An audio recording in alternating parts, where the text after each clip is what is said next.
My worst trading months all have one thing in common. It wasn't my strategy. It wasn't bad luck. It wasn't the market. It was that I looked twice as many trade as I should have. And here's what makes overtrading so dangerous. It doesn't feel like a problem when you're doing it. Every trade feels justified. Every entry has a reason. You're not being reckless. You're being opportunist. Or at least that's what you tell yourself. But by the time you're taking trade number 3, 4, or 5, you're not trading your system anymore. You're trading your feeling. And that's when the real damage starts. In this video, I'm going to break down the 4 overtrading pattern that cost me the most. What overtrading actually costs beyond the obvious financial loss and the specific rule I use to stop it. Quick context, if you're new, my name is Carl. On this channel, I trade NQ, ES futures, real trading, no signal, no paid groups. If that sounds good to you, let's get to it. Before we get into the pattern, let's define what overtrading actually is. Because most traders think overtrading means taking too many bad trades. It doesn't. Overtrading means taking more trade than your system, more risk management, or your mental state can support. You can overtrade with winning trade. You can overtrade with setup that look technically valid. The problem isn't the individual trade. It's the cumulative effect of trading beyond your edge. Here's the simplest definition I found. If you're taking a trade and the primary reason is anything other than this meet all my criteria, you're overtrading. Taking a trade because you're bored, overtrading. Taking a trade to make back a loss, overtrading. Taking a trade because you saw a move and you didn't want to miss the next one, overtrading. The motivation matters as much as the setup. And that's what makes it so hard to catch in real time. There are 4 specific patterns that cause most of my overtrading damage. And I bet at least 2 of them will sound familiar to you. Pattern 1, breaking the daily trade limit. I have a maximum of 2 trades per session.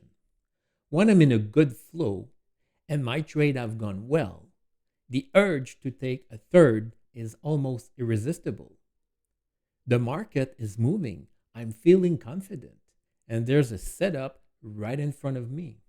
But here's what I learned about the third trade.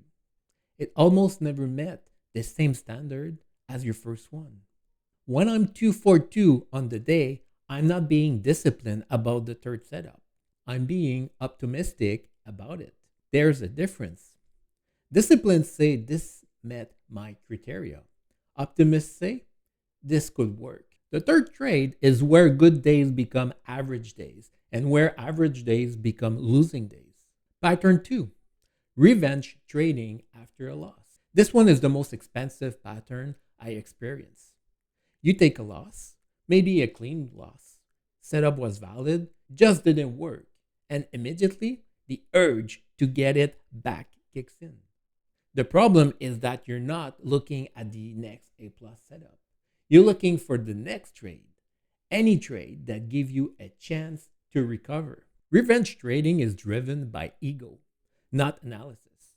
You're not trying to make a good trade. You're trying to erase a number from your P&L. And that motivation produces some of the worst entry you'll ever take. Pattern 3, trading out of boredom. I hate this one. The market is quiet. Nothing is setting up.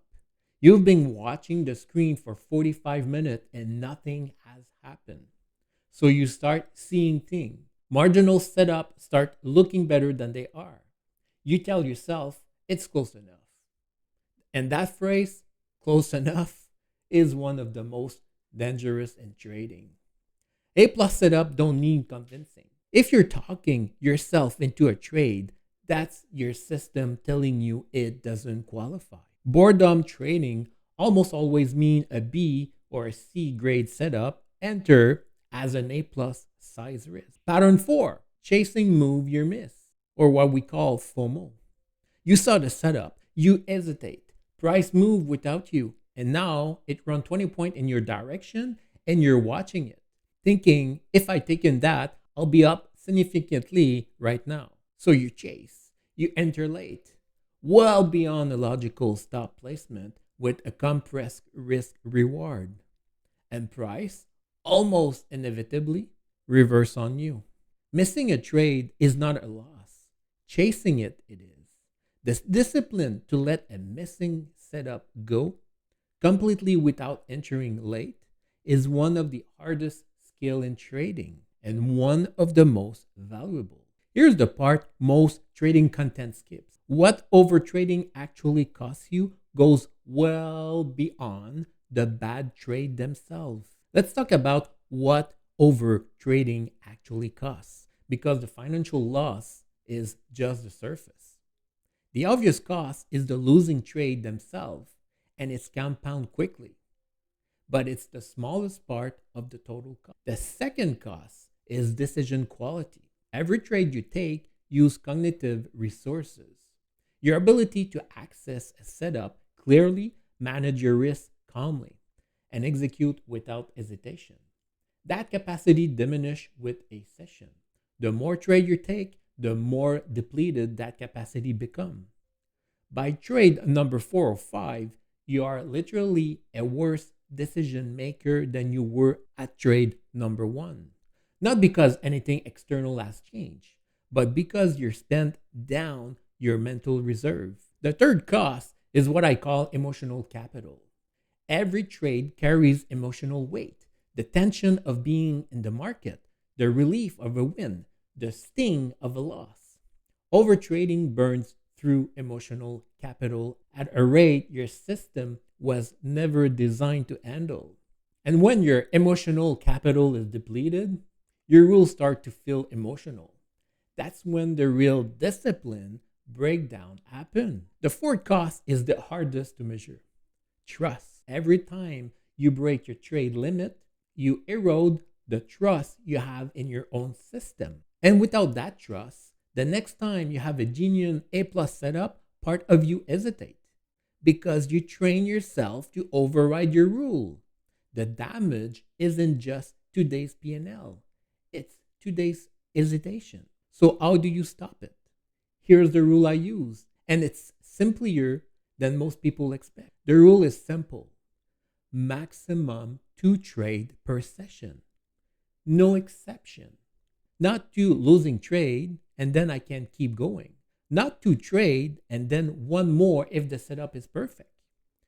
2 trade, full stop.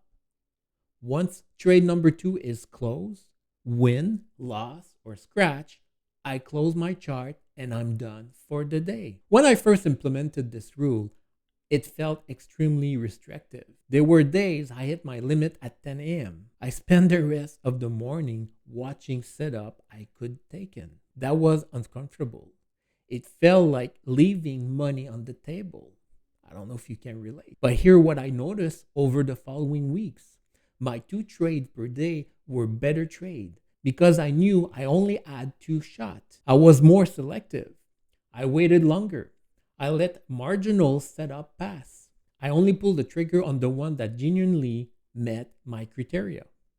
The 2 trade rule doesn't limit your profit potential. It focuses it. You stop spreading your edge across 8 mediocre opportunities and start contracting it on the 2 best ones. And on the days where both trades lose, the limit protects you from the third trade, which would almost certainly be a revenge trade and would almost certainly make a bad day significantly worse. I put a lot of work into making this content free and honest. If you found value in it today, I really appreciate if you could hit the like and subscribe button. It means everything to a channel like this. The hardest part of stopping overtrading isn't knowing the rule. It's recognizing when you're about to break it in real time, when the urge is live and price is moving. Here's the warning sign I've learned to recognize in myself. I'm watching the screen too closely after a trade close. When I'm done for the day, I should be reviewing, not hunting.